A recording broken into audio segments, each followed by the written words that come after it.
पर हमले की कोशिश की गई। जनसुनवाई के दौरान रेखा गुप्ता पर यह हमले की कोशिश और जनसुनवाई के दौरान जो शिकायत लेकर पहुंचा हुआ था वही हमलावर है। हमलावर शिकायत लेकर पहुंचा हुआ था इस जनसुनवाई के दौरान और उसने हमले की कोशिश की है। उसको फिलहाल हिरासत में ले लिया गया है। और ये हमलावर कौन है, क्या ये किसी पार्टी का हिस्सा है, क्या इसका मकसद था, क्या इसकी मंशा थी, इसको लेकर अभी जांच पड़ताल जारी है। पुलिस ने इसको हिरासत में ले लिया है। दिल्ली की सीएम रेखा गुप्ता पर यह हमले की कोशिश, जनसुनवाई के दौरान यह हमले की कोशिश की गई है। सीएम आवास पर समस्याएं सुन रही थी सिविल लाइंस में और उसी वक्त हमले की कोशिश की गई है। पुलिस ने हमलावर को पकड़ लिया है। आपको बताएं कि जनसुनवाई के दौरान हमलावर पहुंचा हुआ था, अपनी शिकायत लेकर पहुंचा हुआ था और उसी बीच वो सीएम रेखा गुप्ता पर हमला बोल देता है। हमला करने वाला आरोपी पकड़ा गया है। पुलिस लगातार हमलावर से जांच पड़ताल कर रही है। मैडम पे हमला किया हुआ है। एक्चुअली ये बहुत गलत हुआ जी। क्या सुना आपने इसके अलावा? इसके अलावा हमने कुछ नहीं सुना। हमने यही सुना कि हमला हुआ है, आप लोग अंदर नहीं जा सकते। फिर आप कितने बजे आए थे? मैं आया था, नेहरू प्लेस की कुछ समस्या लेके आया था। हमारा जनसुनवाई के दौरान आपने सुना किस तरीके से ये हमला, और अभी हमलावर से लगातार जांच पड़ताल जारी है। हमलावर शिकायत लेकर पहुंचा हुआ था सिविल लाइंस आवास में उनके। ये पूरी जनसुनवाई चल रही थी, लोगों से बातचीत कर रही थी, उनके प्रॉब्लम्स के बारे में जान रही थी और उसी बीच ये हमलावर हमला बोल देता है। हालांकि ये सस्पेंस अब भी बरकरार कि हमलावर कौन है, क्योंकि पुलिस ने हिरासत में लेकर अभी इससे पूछताछ शुरू कर दी है। धीरे धीरे तमाम जानकारियां भी निकलकर सामने आ जाएंगी और बीजेपी ने कड़ी निंदा इस पूरे मामले की है। दिल्ली की सीएम रेखा गुप्ता जो कि अपने डेली स्केड्यूल के हिसाब से लोगों से मिलने के लिए पहुंची हुई थी, उनकी जन समस्याएं सुनने के लिए पहुंची हुई थी। जन सुनवाई चल रही थी और उसी बीच ये हमला, जन सुनवाई के दौरान अपनी शिकायत लेकर पहुंचा था ये शख्स और उसी ने हमला बोल दिया।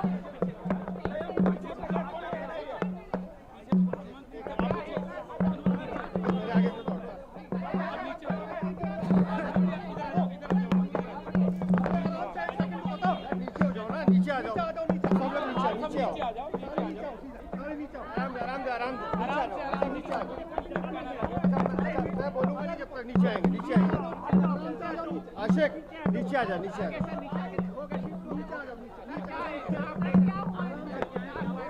चलिए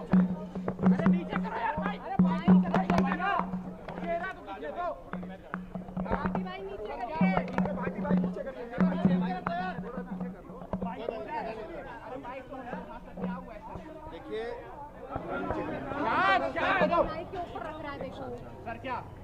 सुबह जन सुनवाई के दौरान मुख्यमंत्री जिस तरह से जनता के बीच में रह के लगातार बात करती हैं, वो बात कर रही थी। ऐसे में एक शख्स उनके पास आता है, कुछ कागज़ आगे रखता है और अचानक उनका हाथ पकड़कर उनको खींचने की कोशिश करता है। और उस दौरान थोड़ी सी धक्का मुक्की जो होती है तो कुछ सर उनका शायद हल्का सा लगा है किसी कोने पे, और उसके बाद तत्काल लोगों ने उसको पकड़ लिया। कौन है वो आदमी, क्या उसकी जानकारी है, पुलिस जांच पड़ताल कर रही है। तो मुझे लगता है कि आपको तब तक रुकना चाहिए जब तक पुलिस जांच पड़ताल ना कर ले, उसके बारे में जानकारी ना मिल जाए, क्योंकि लगातार उसकी एक बार जांच पड़ताल हो जाए। मुख्यमंत्री की हालत अभी स्थिर है, डॉक्टर्स उनको देख चुके हैं। कुछ उनको क्या चोटें आई? नहीं, मैंने बताया ना कि सदमा जरूर लगा है, जिससे उनको थोड़ी चिंता हुई है। लेकिन हमने मुख्यमंत्री से मैं मिलकर आया हूँ और उस बहन को, मजबूत महिला हैं वो जानती हैं कि उनकी कमिटमेंट दिल्ली के लिए है और उन्होंने इस बात को स्वीकार किया है कि मैं अपने रोजमर्रा के कामों से नहीं रुकूंगी। फिजिकल इंजरी भी हुई है, सीएम को फिजिकल इंजरी हुई है क्या?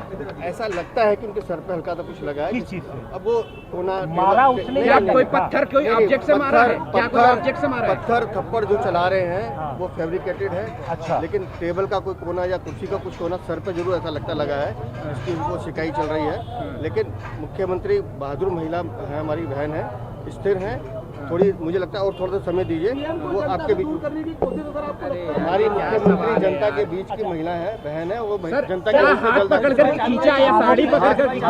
हाथ पकड़कर उसने खींचने की कोशिश की। आरोपी का कोई नाम वगैरह कुछ तो पता लगा मुझे होगा लगता है सर? पुलिस बहुत देर हो गई अपनी है, जांच कर रही है। नाम तो पता ही चल गया ऐसा होगा। ऐसा कहाँ से आया? ऐसा मेरे कहने से नहीं होगा ना, पुलिस को जांच करने दीजिए, उसके पूरे पहलू को देखने सर, दीजिए। प्लान करके आया था, किसी फॉरेन ऑब्जेक्ट से भी मार करने की कोशिश की है कोई? नहीं, ऐसा कुछ नहीं है, ऐसा कुछ नहीं है।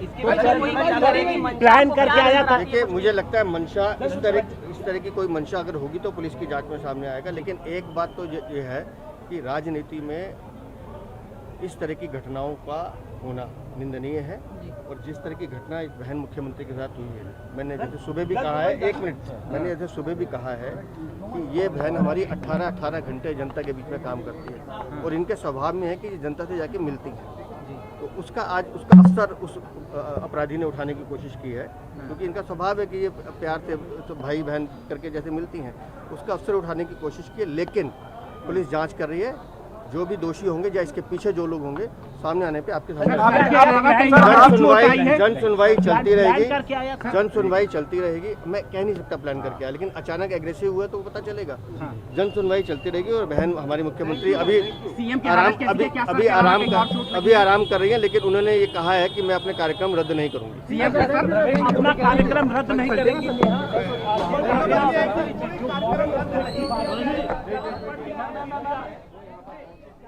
हमारे सहयोगी जावेद हुसैन भी हमारे साथ जुड़े हुए हैं। सीएम आवास पर जो समस्याएं सुनने के लिए सीएम रेखा गुप्ता गई हुई थी, उसी बीच ये हमलावर वहां पर पहुंचता है अपनी शिकायत लेकर, और उसके बाद ये हमला बोल देता है। जावेद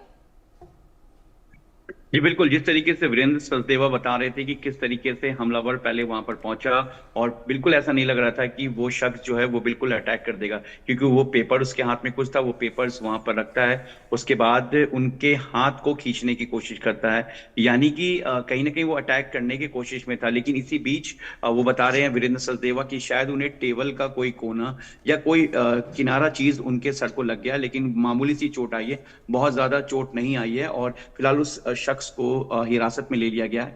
अब हालांकि जब वहां पे पूछा गया उनसे कि क्या नाम पता चल गया होगा, क्योंकि वहां पे लोगों ने जब उसे पकड़ा तो उसका नाम जरूर पूछा होगा, तो वीरेंद्र सचदेवा उन्होंने कहा कि अभी इस बारे में जो है बताया जाएगा, लेकिन फिलहाल जो है वो जो है इस बारे में जो शख्स है वो पुलिस ही बताएगी, पुलिस इस पूरे मामले की जांच करेगी। वही दूसरी तरफ दिल्ली पुलिस सूत्रों का कहना है कि इस बारे में पूरी जानकारी ली जा रही है, और पूरी जानकारी के बाद ही इस बारे में बताया जाएगा, क्योंकि मामला दिल्ली के मुख्यमंत्री सीएम रेखा गुप्ता से जुड़ा, इसलिए पूरी जानकारी आने के बाद कौन शख्स है, कहां से आया, क्या उसका मकसद था, किस लिए आया और किसके साथ आया, क्या अकेला आया, इन सब को लेकर दिल्ली पुलिस जो है वो थोड़ी देर में, फिलहाल उनका कहना है कि जांच की जा रही है, उसके बाद इस पूरे मामले की जो जानकारी वो दी जाएगी। जी बिल्कुल, जल्दी इस पूरे मामले की जानकारी निकलकर सामने आ जाएगी, लेकिन फिलहाल धीरे धीरे जैसे जैसे जांच पड़ताल आगे बढ़ रही है, ये तमाम चीजें जो निकलकर सामने आ रही हैं कि आरोपी जनसुनवाई के दौरान ही अपनी शिकायत लेकर पहुंचा था, अचानक से चिल्लाने लगता है और पत्थर भी फेंकने लगता है। जावेद जी देखिए, पत्थर के बारे में भी जानकारी आ रही है कि उसने पत्थर फेंका, लेकिन अभी फिलहाल दिल्ली पुलिस की तरफ से या सूत्रों के हवाले से ऐसी कोई जानकारी नहीं मिली, क्योंकि वहां जानकारी ये बताया गया कि पत्थर की भी बात आ रही है, जिसको और दिल्ली पुलिस का कहना है कि वेरीफाई किया जा रहा है। लेकिन ये बताया जा रहा है कि वो बिल्कुल सीएम रेखा गुप्ता के पास पहुंच गया था, वहां पे पहुंचने के बाद उसने पेपर्स को वहां पे टेबल पे रखा, क्योंकि आमतौर पर जब सीएम जन सुनवाई के दौरान कोई भी अगर नेता की बात करें या कोई अधिकारी की बात करें, जब वो अपने रेसिडेंस पे जन सुनवाई करता है तो बाकायदा प्रोटोकॉल में वो सामने बैठते हैं, उसके बाद टेबल होता है, टेबल के बाद तमाम चेयर लगी होती है, ताकि किसी के पेपर्स, डॉक्यूमेंट्स या कुछ साइन करना हो या किसी की कोई पेपर को चेक करना हो, तो इस तरीके से एक तरीका होता है। लेकिन इसी दरमियान जो सामने टेबल रखा गया था, बताया गया उस टेबल पर वो पेपर रखता है, उसके बाद एकदम से वो रेखा गुप्ता की तरफ अटैक करता है, यानी कि उनके हाथ पकड़ के पहले खींचने की कोशिश करता है। ऐसा हो सकता है कि शायद वो एकदम से खींचने के बाद वो उन पर हमला करता, लेकिन इसी बीच जो है हमलावर को, जो सस्पेक्ट है, उसको हिरासत में ले लिया गया है, और सिविल लाइन की जो पुलिस है और साथ ही जो सीनियर अधिकारी वो इस पूरे मामले में जानकारी हासिल कर रहे हैं कि आखिर वो शख्स कौन है, उसका नाम क्या है और इन सब के पीछे की जो है वो वजह क्या है। जी बिल्कुल, ये जल्द ही साफ हो जाएगा जैसे ये जांच पड़ताल आगे बढ़ेगी, लेकिन फिलहाल ये तमाम चीज़ें जो निकलकर सामने आ रही हैं कि जन सुनवाई के दौरान ये हमलावर पहुंचता है अपनी शिकायत लेकर, उसी बीच सीएम रेखा गुप्ता पर ये हमला बोलता है। करवाया तो अपना भी देख लें, करवाया है या हुआ है। पर मैं एक चीज़ स्पष्ट कर दूं, साफ कर दूं, अगर ये हमला हुआ है तो निश्चित रूप से मैं उसे कंडेम करता हूं, निंदा करता हूं और चाहता हूं कि दोषी के खिलाफ कार्रवाई हो।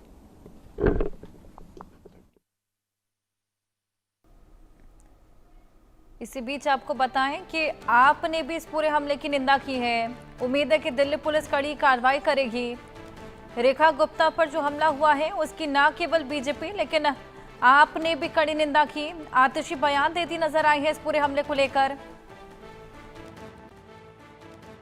मैं तो हमने उत्तम नगर से आया था कंप्लेंट लेके सीवर की, तो यहाँ गेट पर आया तो भगदड़ मच गया कि लेडीज मुख्यमंत्री जी के थप्पड़ मार दिए। ये तो गलत हुआ ना। हम लोग आए थे सीवर के सुनवाई करने के लिए, वो जनता दरबार में गई थी, जनता दरबार में सुनवाई के लिए गई थी अंदर, उसी में थप्पड़ मार दिया। कोई जनता दरबार में जाएगा उसको थप्पड़ मारना गलत चीज़ है ना मुख्यमंत्री को। तो ये तमाम रिएक्शंस भी सामने आ रहे हैं। अब जावेद, अभी तक तो पत्थर मारने की बात थी, अब थप्पड़ मारने की बात भी सामने आ रही है। देखिए, इसीलिए दिल्ली पुलिस अभी इस पूरे मामले की जांच कर रही, क्योंकि मौके पे वहां पे मोहन बिष्ट थे, उन्होंने ये जानकारी दी थी। ये जानकारी मिली सूत्रों से कि वहां पे पत्थर की बात आई थी कि पत्थर फेंका गया। लेकिन जिस तरीके से वहां पर तमाम जो बीजेपी के नेता वो बता रहे हैं कि जो जानकारी मिल रही है कि वो शख्स पहले पेपर को टेबल पर रखता, उसके बाद सीएम की तरफ, रेखा गुप्ता की तरफ बढ़ता, उनके हाथ को पकड़कर खींचने की कोशिश करता, यानी कि वो अटैक करने के मोड में था। लेकिन इसी बीच जो सुरक्षा कर्मी, जो सिक्योरिटी है सीएम रेखा गुप्ता की, वो तुरंत, और वहां पे मौजूद बाकी जो स्टाफ थे, जो लोग थे, उन्होंने तुरंत उस हमलावर को पकड़ लिया। फिलहाल इसी बीच जो है उनको टेबल का कोना लगा है या फिर साइड में कोई चीज उन्हें लगी है सर में, जिससे कि उन्हें मामूली चोट आई है। उन्हें किसी तरीके का थप्पड़ नहीं लगा, लेकिन हमला करने की कोशिश की गई थी। लेकिन इससे पहले सुरक्षा कर्मियों ने उस संदिग्ध को उससे हिरासत में ले लिया। अब दिल्ली पुलिस जो है उस पूरे मामले की जांच करी, क्योंकि मामला सीएम रेखा गुप्ता से जुड़ा है। इसलिए कुछ ही देर में दिल्ली पुलिस की तरफ से पूरा एक ऑफिशियली स्टेटमेंट आ सकता है या ऑफिशियली बयान भी आ सकता है कि कौन था हमलावर, उसके पीछे का मकसद क्या था, वो यहाँ पर क्यों आया था, क्या उसे किसी ने भेजा था या वो खुद आया था, वह किसी के साथ आया था, और दिल्ली के किस इलाके का रहने वाला है। धीरे धीरे निकलकर सामने आएंगी। जावेद, आप नजर बनाए रखिएगा। फिलहाल बहुत शुक्रिया।